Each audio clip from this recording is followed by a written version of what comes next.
haven't got a clicker. Oh yeah, thank you everyone. Excited to be doing this because it's been a long time coming. I've been part of the team for 5 years now, so I'm very excited to be in this position. But yeah, no, thanks everyone for coming along. It's nice to see so many of different staff and sponsors alike to come here. So yeah, I guess I'll just get the ball rolling and talk about what we've been doing, what we've got. So first thing first, we had our last year's car at the beginning of this school year, so CR20. A big part of that was, mainly through the first term, is taking that testing as much as we could, doing as much like data acquisition as we could from it, and working out as many design changes as could improve things on that car that we could carry over onto the new one. Generally, as Welsh weather always happens, it was almost always raining, so that made it quite difficult to really work it out compared to which usually it's Silverstone and sunny, but obviously last summer it was absolutely chucking it down. But nonetheless, we got a lot of good data as well, a lot of new sensors on there, suspension sensors to come up with a lot of new designs. Those are the main things that we've done from that. So moving on from there, we decided what our main focuses were for what we wanted to change for the new car. So the main bits we focused on was the suspension. Really wanted to make that function better. It wasn't really actuating that well, as binding in places wasn't really that happy. And so we're just trying to make sure that goes forwards. Just go back a little bit. Also with the suspension, we also wanted to improve the driver controls. No, go back here. We also improved the driver controls, so we were struggling with control on the throttle pedal, in the steering, and just general having the person in the car is a bit unhappy sometimes. And from there, we also wanted to improve things like the chassis strength and also the accuracy on some of the hard points for the suspension mountings, because we found in a lot of measuring of the car afterwards that some of them weren't as accurate enough, and it was causing imbalances on the car, so it wasn't performing quite right. And from there, we also updated the aerodynamics as well, just to try and get as much out of that as we can. So yeah, kicking off with the suspension part of side of things, which is sort of my remit. Myself and also my group in the fourth year design module that we have, which does a lot of the help with the design for the car, revised the front suspension entirely, kept it as a pull rod system, so it's under the front of the chassis, to keep the centre of mass low and out of the way of the aerodynamics on top of the car. Also fits the step of the front chassis we've got there. But absolutely everything was changed on it. So brand new wishbones, new uprights, new tie rods, rocker mounts, and a new shock mount as well. So that whole package comes together to make it so that all the suspension was acting in a single plane. So there's much less of an effect of any binding on bearings, things like that, to really make sure it's working properly. Along with that, for the front and rear suspension, we matched a higher motion ratio than we've had before, because the suspension dampers weren't really working in their optimum range. So we've increased that to improve the performance of the dampers. Along with that, we've with one of our sponsors, Sprung Suspension, they've serviced all of our dampers for us, pro rata, free of charge. So that's been absolutely fantastic. So they've been given a lot more love, which I think they've needed for quite a few years now, which they haven't had. Yeah, they're working really well, and yeah, having taken the car out a couple of times this week, they're definitely working as they should. On from suspension, talking about the driver controls, one of the big parts was the steering. With the old upright design, we had a real issue with a really high scrub radius, and it's causing quite high steering torques. We ended up having to have a zero caster angle, which meant that there was no steering centering whilst you turned the car. So it's a bit unnerving. You turn into a corner and then the wheel sort of tries to stay there and you have to wrestle it back straight again. So a lot of what we've been revised on that is to actually integrate some caster into the design of the wishbones and upright there, so we've got some self-hand centering steering. Also reducing the scrub radius as well, just to try and drastically improve that handling, give it some bit more feedback and a bit more manageable. Along with that, a lot's gone into the drive controls inside the car. So we've got the new brake pedal assembly. It now has an integrated, can't see an integrated heel stop on this as well, so it actually keeps your heel locked in place. What we found when we were driving is your foot sort of float around in space underneath the pedal face. So we've got that to lock your heel in. We'll be having that on the throttle pedal as well. Along with that, we've modified the length of the pedal base to increase the forces you get on the master cylinders from the amount of pedal throw you've got. It was quite hard before, it was quite difficult to actually lock the brakes.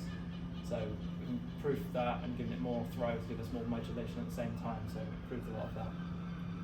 I think on from there, I think we're going to talk about the chassis. Hand over to Nick. Yeah. So there's been a number of like design changes in the chassis. And the chassis is one of the parts of the car that's like rules defined and Formula Student. You have to have a brand new one every year. But obviously we wanted to make a lot of improvements with the brand new one as much as possible as well, rather than just sort of making changes for change's sake. Big focus from that has been integrating a rear back plate into the car. So previously what we found through like static structural simulations was that we were getting quite a lot of compliance in the suspension mounting points. And so to help the guys out, obviously we're redesigning that. We wanted to try and reduce that compliance a lot because that can give you a lot of like camber gain when you're cornering, which obviously makes it a lot harder to set up. That's one of the big improvements we found by integrating the plate. We also looked at the shape of the front chassis, and because they were like obviously redesigning the front suspension, and that kind of had to go in tandem with the design of the monocoque, decided we were going to freeze the front geometry up to the front roll hoop, just so those suspension mounting points could be like frozen for the guys who were going to redesign that, just to give them as much flexibility as possible, so they weren't having to kind of design around what we were doing with the chassis. The other area of the monocoque we looked at was the side impact structure. So there's a lot of rules in Formula Student. When you run a monocoque, you have to make them match certain steel tubular space frame parameters. You have to test basically like a representative sample of your chassis and prove that it's as strong as the equivalent tubing. We weren't entirely satisfied with the previous material that we've been using for that. So a lot of design work went into that, and we came up with a solution that allowed us to maintain a similar manufacturing method previously, but also to just reinforce that area to make sure that's not going to cause any problems in scrutineering, especially for the international competition we're going to go to in the Czech Republic.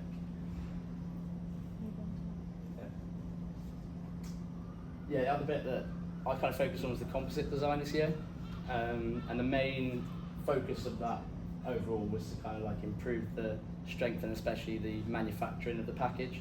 Previously a lot of the focus had been on what geometries we're going to do, running a lot of CFD, which can be very time consuming, and then the actual assembly of the aero package has happened quite late into the year, and it's been a bit of a afterthought, and stuff didn't quite come out how we intended or looking quite as nice as we wanted. So an area of focus for that was the front wing. So we maintained the main element design, because that had been, in previous years for Cardiff racing, that's been an area of weakness in terms of damage from cones at competition, but this current one has been shown to be really strong. What we did have issues with were the ancillary elements around the front wing, so we've remade the end plates with an extra flip section to kind of like direct the like air around the outside of the tyre more, because previously that had to been removed for scrutineering issues. And we've also made use of the race as much as possible, because there's a lot of rules about how high you can run the wing in the areas around the tyre, but inside the tyre you're allowed to run the elements a lot higher, and that's allowed us to have some proper slot gaps in the elements inside the tyre, but also to have a single piece in front of it to deflect some of the air over the top, try and reduce a bit of that drag.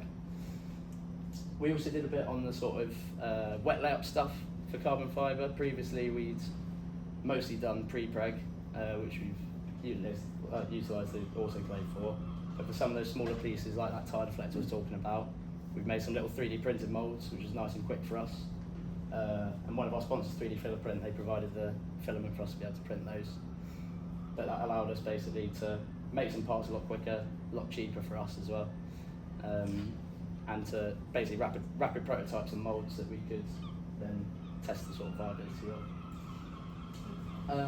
Just quickly as well, there's a bit on it later in our electronics section, but we've also used some natural fibres in the car. And the area we thought was most prudent for that was the electrical box. So made use of the sort of like insulating properties of flax fibre, but also the like high strength to weight ratio you get with that in comparison to a lot of other materials. So that's an area of where we've experimented with some other composites on the car. Then on to the brakes. So one of our team members this year ran a dissertation looking at some aluminium brake rotors for the car. That's been in close relations with Cummins Meritor, who helped to perform some testing on some prototype aluminium brake rotors for us. He did a lot of work on the simulation side of it, and then obviously also operated the test at the Cummins Meritor facility. And we're going to look to integrate those into future cars, potentially with some different brake pads, but there's a lot of good learning from that as well.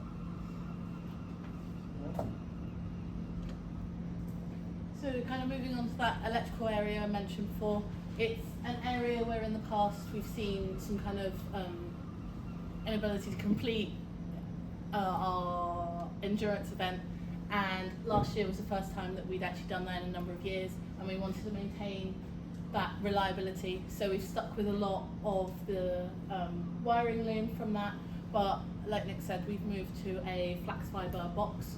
It's also non-conductive, unlike our last box. So pleased with that change.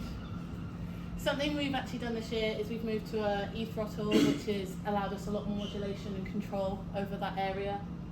And we've continued to use our Motec ECU, which allows us to look into the data that we collect during our test runs, and we've even used that to implement some changes in our suspension. So I know we're all here to see a car launch, but just in terms of the competition itself, it's got a number of static events. We just want to kind of raise awareness that we're really pushing those static events this year, put a lot more effort into them, and we'd really like to thank Babcock for their offer of our business trial run with them. So yeah. Yeah, so from there really, basically this couldn't happen without pretty much any of you in this room. Whether you're staff at the university, technicians who do a lot of work for us and help us a lot, but also obviously all of you sponsors do a great deal in terms of actually helping us achieve what we do. We wouldn't be able to do it without you guys. What we get from all of you makes a real big difference. And whether that's money, whether that's services, whether that's parts, it all helps and has immensely this year, and I want to thank you all because it's been absolutely brilliant. And I think from there, without any further ado, I want to unveil our newest car, CR20.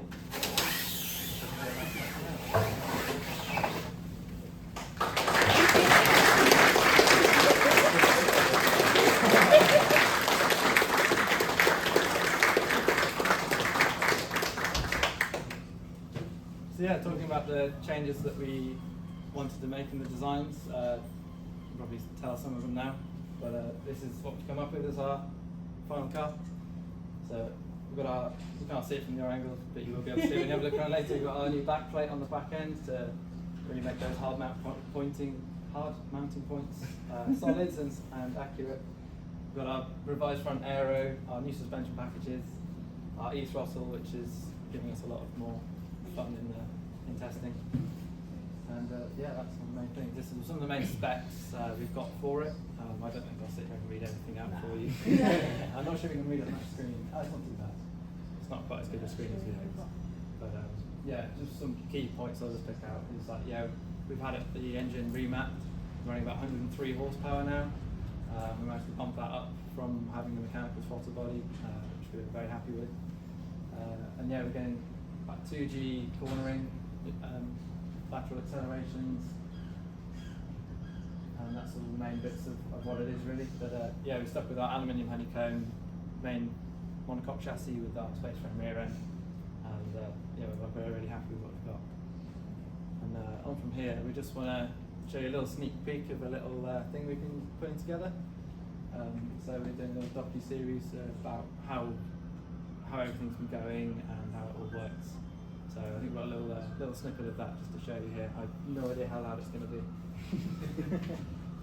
Yeah, let's try it.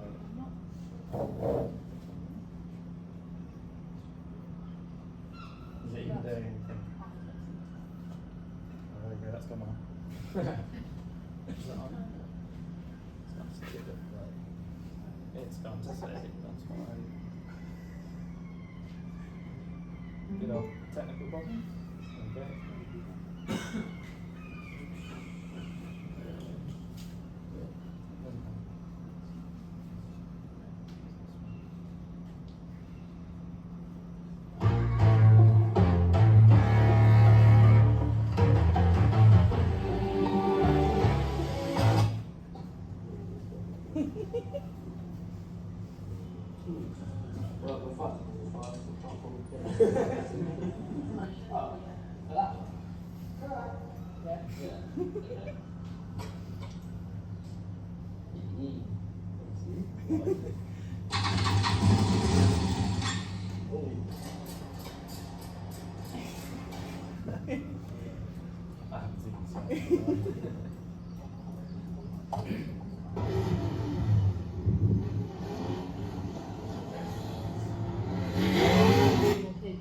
We needed big.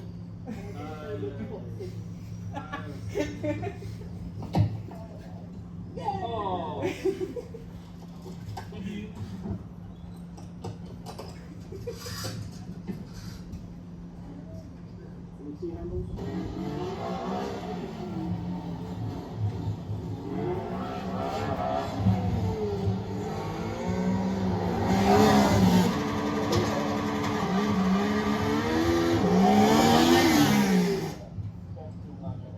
I'm going to go in a minute.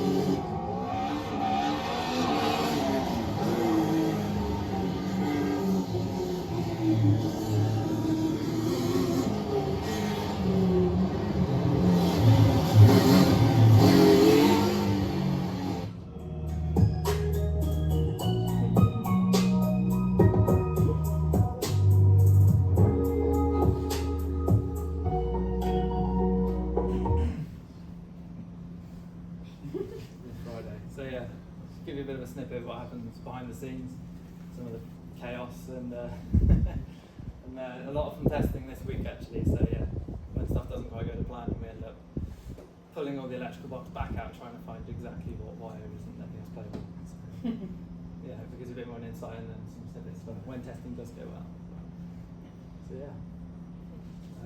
What's from there?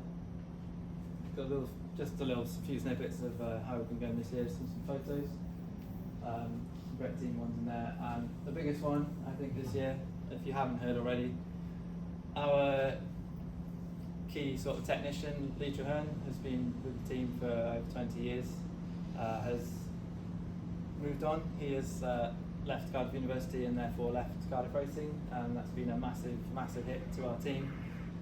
We'll always be grateful for everything he's always done and everything he's taught. I think every single one of us on the team. I'm sure that goes back to many alumni as well. So yeah, massive thank you to Lee. And I know he's not here right now, but I actually want to give him a round of applause because I think he deserves it.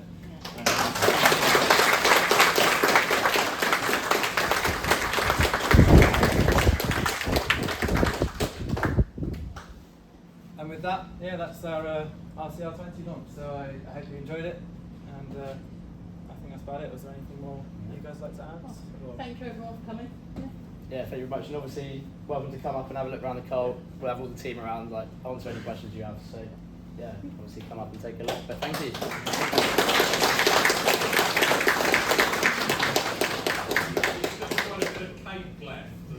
And the cake, yeah. Don't tell everyone. Yeah, help yourself to any Otherwise, more we'll stuff. have to, yeah. We've got plenty.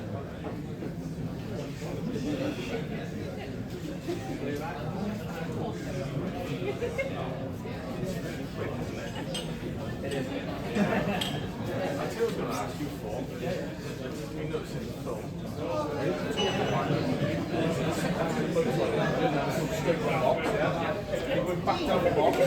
you have to flip it down or you auto flip like that, some of the super challenge. I didn't know it had that. Yeah. When I saw it before, it was just I know, you're really nice, isn't it? I think that's so good.